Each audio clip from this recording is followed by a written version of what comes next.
Hello and welcome to Scribes and Songsters. I'm Veronique Mandel. Motherhood. Some would say it's not for the faint of heart. Some, probably most, would say it's the greatest experience of a woman's life. No mother's experience is alike, and every mom on earth has a story to tell. My next guest is certainly a mom with a story, and she's written a book to share that story with all of us. Its title is one of my absolute favorites ever, University of Motherhood. Author Cathy Kotow-Dockman is here now to talk about her mothering journey and her book. Welcome to Scribes and Songsters. Thank you so much. The title is great. How'd you come up with it? It actually came to me in a dream, as did the picture of the cover. I woke up in the morning and went, that's what the title should be. And I knew how I wanted the picture, so I drew the front cover from that. Isn't that remarkable? I know. I know. What the bit I hate about things coming to me in the middle of the night is that I don't write them down, but then I don't remember them in the morning. That's right. If you don't write it down right away, then it can be gone. Yeah. Yes. So tell us a little bit about yourself. Where did you grow up? I grew up on a farm in Maidstone, just on the country part of Maidstone. And I went to Maidstone School and Essex High School. I have 4 siblings, and on the farm, we grew up fairly free and fairly poor, but having a quite enjoyable life. From the farm, I went to university and then started business. I found university wasn't for me the first time, so I went into business and did that for some time. And when I was 9, I decided I would have 4 children. And I would wait till I was 25. So I did this. Let's talk about the business. You started that when you were 19? No, yes. And the business I did was when I was 19. It was one of those direct sales companies where you buy product and then you sell them and then you do. So it was very exciting. I had to borrow $4,000 from my parents, which was that's a lot of money. A lot of money. And my parents were like, you want to quit university and start this business? I'm like, yes. So they checked it out. And then they said, okay. And I did. How did it work? For 5 years, it was fantastic. To make a lot of money? I made a lot of money. Yeah. Drove Lincolns and traveled every 4 months. Wow. Their conferences were in the Bahamas and Bermuda. And we went down there every 4 months. And that's where I met my husband, was in the Bahamas. Was he in the same line of work? Yes. He was in the same business. Yeah. Wow. Now, so you were only 9 when you decided you wanted children? That's right. I decided I wanted 4. Why? 4? I mean, not why children. I don't know why 4. I don't know. We have 5 in our family. I guess the number came to me and I'm like, that's what I'm going to do. Did you want boys, girls combinations? I always wanted a girl first, but I didn't really know about that. I just knew that I wanted 4 and I had a particular idea at 9 how I was going to raise them. Wow. In all my wisdom of 9. So you get married. Yes. And what did motherhood feel like? Considering the fact that you wanted to do this when you were 9. Well, I think I had quite a fantasy idea of what it was like. Right. I looked at my mom and dad and did not see the hardship. I saw the joy and the happy parts. And so I had quite a skewed view, I think, of how wonderful it would be and had no idea of the challenges and the difficulties that it would be. So I got married at 25 and had my first child at 26. And when I actually had a baby, I was terrified. I didn't know how I was going to do it. What would you have said to your 9-year-old self at that moment? I'm like, what were you thinking? Like to have 4. So I had 1. I still wanted 4, but I was thinking, I'll just spread them out, not have them close together. So what was it like? You with 4 children? And they were like steps and stairs, right? They were. They say. Yes, 4 under 5.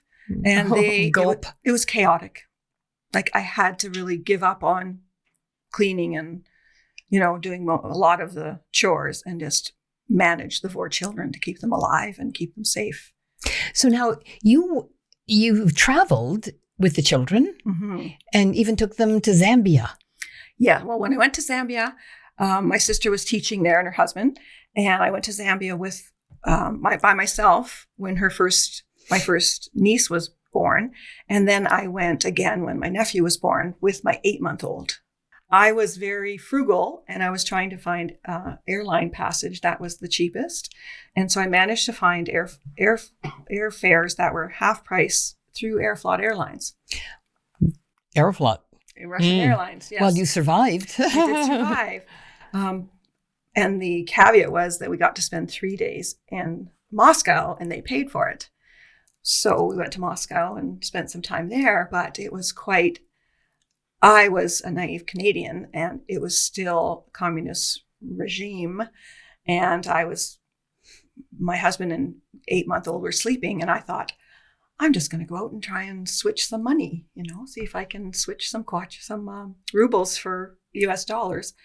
And these two gentlemen were on the street and they followed me back to the hotel. I thought, okay, we'll switch $100 US dollars for rubles. And they give me like 30 to 1 or something, right? So I was like, okay. So we get back to the room and I said, give me the rubles. He said, no. Here, right now. He wanted to have sex with me on the floor right there. Oh my God. And I'm like, it didn't dawn on me. And all of a sudden I'm like, no, like husband, baby, like no. And they're like, no, it's okay. No problem. Just right here. And so I'm like pushing the door closed and getting them out of the room. Luckily, they weren't forceful. And I was like shaking because I was by myself in a foreign country, really had no clue of the danger that I was in. So I managed to escape by the skin of my teeth, that one, without that happening because my son was conceived on that trip. Oh my gosh. Motherhood's getting curiouser and curiouser. Yes. So you get back home now. Had you bought your first home? No. Before that? We were living in a basement apartment of my mother-in-law's house. And when the first two were born, we were still living in that house. When the third one was born, that's when we bought our first home. And the reason I bring it up is because the price was quite extraordinary. It was. Yes, it was in a very old and established area of Cambridge, Ontario. And the house was 85 years old. Lovely brick, but it was painted like a mustard yellow. And it had 3 apartments in it. So the house was very run down for the area. And they sold it for $52,000. Wow, you couldn't get a garage today. I know. And so I said to my husband, I've seen this ad 3 times. We should go look at it. Let's go look at it. Let's buy it and rent out the apartments. Now, in your book, you document the social change as the years were going by. How did the social change of the era affect you as a mom? Oh, I would say that when I was a teenager, it was in the 60s and 70s. And it was, Detroit, there was riots going on. There was freedom, peace, love, and, Daisy, like it was like flower power. Really let children do whatever they want, right? It came from the Victorian era of being very strict to letting children run the house, basically. And so I was observing those things and thinking to myself, I don't like either of those. I don't like that very strict one, and I don't like that let them do what they want. I wanted somewhere between that tradition and some new ideas of how I would raise children in maybe a more balanced way. It's difficult, isn't it, often to walk that middle ground as a mom? Yes. How did you do it? I think what I did was I moved to Alberta, where I had less influence from some of the people who were telling me I shouldn't do this or I should do that. And then I raised them the way I thought I wanted to. I still had lots of contact with family, but in the summers, come here for the summers and then stay in Alberta for the rest of the year. And that seemed to work out well. Then I was able to use my philosophy and build it with my kids.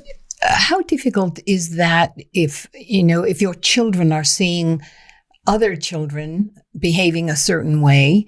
And I know, I think for most mothers, it's very difficult when your child comes home and you say, no, you can't. And this is why. But Susie's mom is letting her do that. How did you handle that? Well, I didn't really want to be their teacher, as in education, like formal education. I wanted to have them be children and enjoy their childhood before they started their formal education. So I didn't teach them how to read or those sorts of things, but I taught them life skills. We did a lot of things that would help them to interact with people, social skills, housework skills, sports skills, just life skills, communication, so that they could think for themselves and develop their own personalities.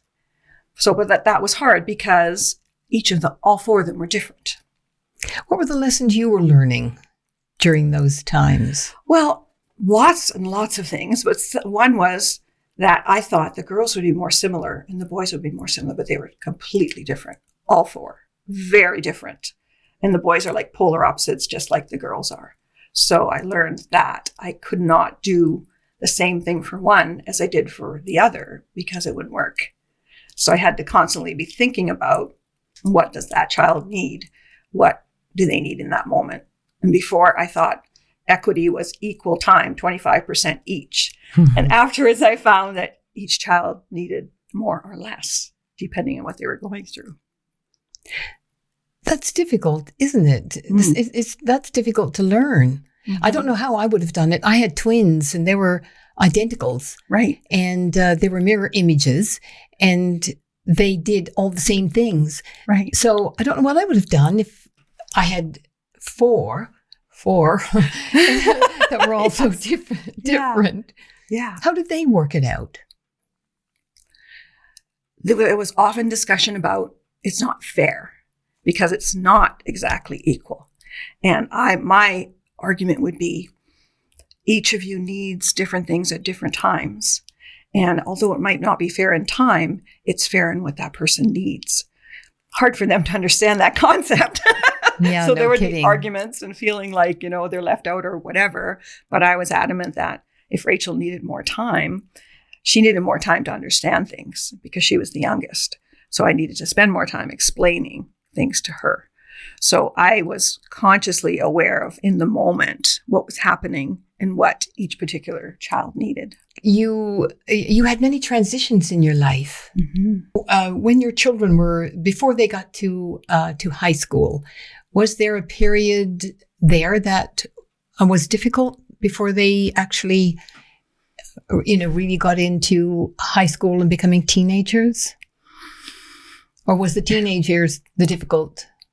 I would say when my ex-husband and I got divorced, that was a difficult time. How old were the children? My youngest was 6. So they were 6 to 10. And it was very difficult because I was used to having them 24/7. And then Mike had them part of the time. So I didn't know what to do with myself when they weren't there. What do I do? Cook. I had my business, so I would do my sewing. But then it was in my spare time. It was difficult. I didn't know what to do with myself. It was like a reimagining of my identity. So, and of course now you become not just a divorced person, but you become a single person. And that makes a whole interesting part of your life again. That's right. What'd you do? Well, at the beginning, I didn't want to date at all. I thought, and I didn't date when I had my kids at my house. And then I did try, but it was like another world, dating with 4 kids and as a mature adult. So there was some difficult, strange things that happened with some of my relationships. And I found that I'd meet people and they were married or they had other relationships. And people lie? Yeah. So I would have a relationship for a while and then find out they weren't married, but they were living with someone. So I gave up for a while. And then I thought, you know what? I'm happy with I just do my business, take care of my kids. And over the years, I've back and forth done some dating, but nothing that stayed. How, did you work it out with your ex? Did you come to a really sort of good balance so that your children never suffered from the effects of the divorce? Of course, I think children always suffer somewhat, don't they? Yes, we were agreeable that we would not argue around them, and we would not put each other down. So that what was happening between us was between us, and that we would each do our share of raising them and try and keep them out of that adult situation between us. Mm-hmm. And I think we did that pretty well. Like he was close by. Like after he moved out, he rented a house 3 doors down. And I was like, oh my goodness, this is going to be terrible. Did he have a telescope? No, but it turned out so well because the kids could go back and forth easily. We didn't have to drive. I always had food at my house. So it just worked out. It worked out well. Then he could take them to sports and we could do our shared parenting. Now, before there are a bunch of other things I want to talk to you about. Yes. But your book, University of Motherhood, undergraduate degree, I'll ask you about that in a minute as well. But do you have a piece that you'd like to read for us? Yes, I do. So, on the 5th day, we were released from the hospital. I dressed Annalisa in a beautiful crocheted, handmade outfit that Grandma Kotow made, my mom. And I wore a loose-fitting pink dress that I made. I had lost 28 or 29 pounds through the birth, but I was still swollen and felt heavy and with the extra weight. I put Lisa in the car seat and headed home. In 1983, baby car seats were a new concept, and we had no idea how to use one. Mike had bought one while I was in the hospital because they told us we had to, and it was the law. All right, no problem. We loaded Annalisa in the car seat in the back of the car.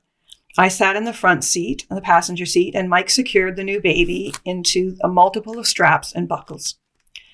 And we were on our way home. Mike drove our new family unit. My emotions were working overtime.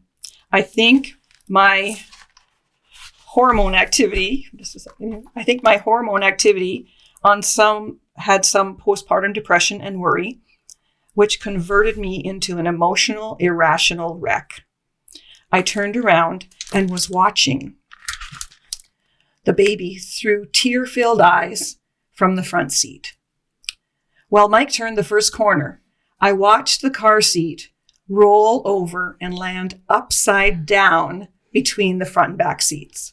Oh my God. Stop the car, I yelled to Mike. Stop, I yelled. He pulled over and I was like, what had we done to my child already? Only a few minutes from the hospital, all my fears had manifested themselves. I was a terrible mother. Oh, what can I do? I felt awful. Thankfully, she was well strapped into the car seat and hung there quietly looking around. In hindsight, I believe she was quite comfortable with being upside down after floating in my stomach for 9 months in the amniotic fluid. To her, it wasn't unusual. To me, it was a major parental catastrophe.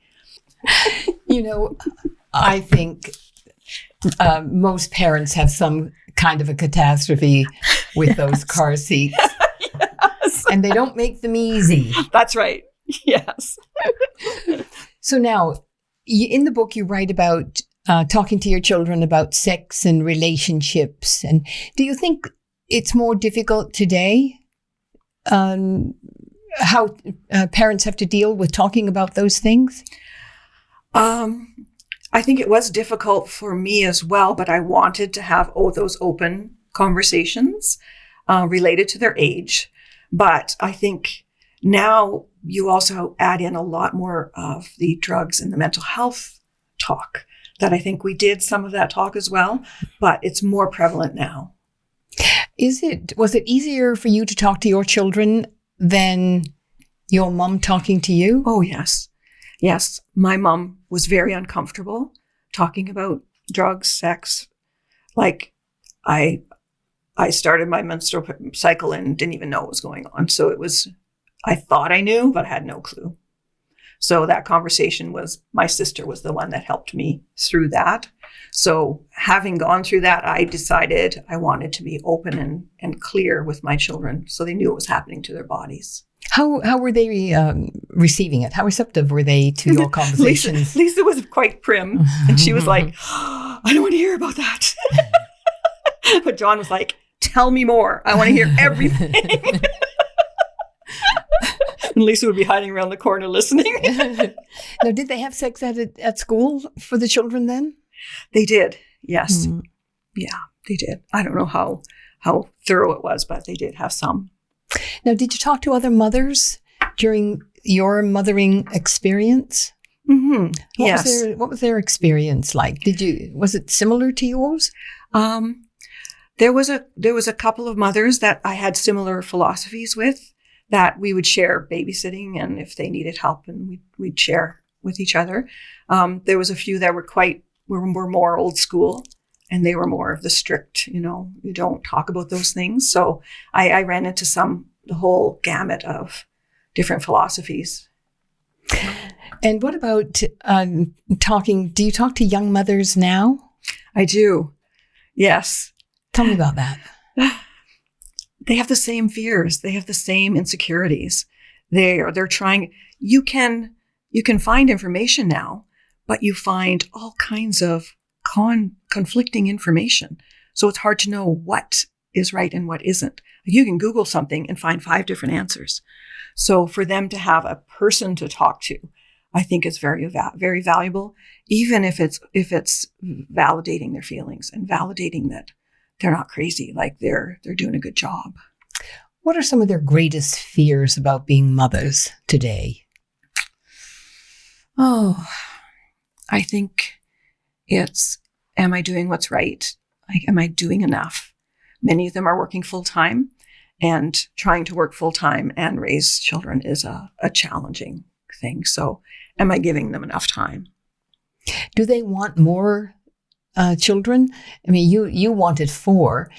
What are young mothers saying today? No, I'm finding they want 1 or 2, and some none. Some are saying no. They're just gonna not have any at all, making that choice. Do they say why? Because of the state of the world, because of the disease, the hereditary things in their families. Mm-hmm. And because they think, like my youngest sister never had any, and she said it because she didn't think she'd be a good parent. She said, I have enough problems of my own. I don't think I can handle taking care of someone else. So. Yeah, is that the first time you've been hearing that sort of reasoning? Yeah, most of the people in my generation had children. Yeah, my sister was a exception. What do you think the most important thing is that you've taught your children as a mother? That we don't go through life alone. That we have each other. And that there's always one of us available to support them for whatever reason. There's so much anxiety among young people today. How important is it for adults to take it more seriously and to instill that in children, that you're not alone? So important. So important for them to know they can talk about it. It's okay to talk about mental health. It's okay to talk about anxiety, depression, whatever is going on, and feeling comfortable enough to reach out and talk to someone. It's crucial. What was your biggest mistake? I found myself making mistakes along the way, and then catching myself. I'd be like saying my father's words or my mother's words, and then go, okay, whoa. I actually don't believe that. I actually believe this. And say, just a minute, I was wrong. Let me clarify. I don't believe that anymore. I think I want your opinion, and I want you to have input in this. I'm just not telling you what you should think. What's the most important thing they've taught you? Flexibility. that there are many different ways to take care of a problem, and sense of humor, that life's too short to take so seriously, and let's have some fun and enjoy the moments that we have. They make me laugh. So important, isn't it? Yes. Would you do it all over again and have for 4? Sure. For sure. I would. Yes. And what advice would you give a young mother or one of your daughters about motherhood? Don't take it so seriously. I took it so seriously in the beginning. I think that's maybe normal for the first one. And reach out, accept help, ask for help, and take care of yourself. What do you hope a mother would get from reading your book? That it's not all roses, but that every difficulty, we have the strength to handle it. And that's where we learn the most, is through those challenges. Now, it's called undergraduate degree. Are you going to go for a master's? Yes. And what's that going to be about? So this one goes until they're in university between 20 and 24. And then the master's will be from 24 to 40. So that is their university years, meeting their partners, their dating life, and my dating life, and what happened to me during that time. And then children, marriage and children. So some of them get married, some of them have kids. So that'll be the master's. And then the PhD, the doctorate, my plan is for the third one will be grandchildren, and when my children get into midlife from 40 and up. And where can people buy your book? So this is available at Friesen Press, which is a Canadian company. That's who published University of Motherhood, and Barnes & Noble and Amazon. Well, thank you so much for telling us all about your journey, and good luck with your other degrees. Thank you very much. Well, that's all for this episode of Scribes and Songsters. I hope you've enjoyed my conversation with Cathy Kotow-Dockman, and I thank her for sharing her book, University of Motherhood. Thanks to our Scribes and Songsters team, producer Liz Pettipies-Phillips, technical producer and editor Gary Glass, social media manager Michelle Fortier, and consultant producer Brian Sweet. Grateful thanks to Tony Toldo and the Toldo Foundation, and to Neil and Tina Queering for their support. Thank you for watching. I hope to see you back here really soon on Scribes and Songsters. I'm Veronique Mandel. Bye for now.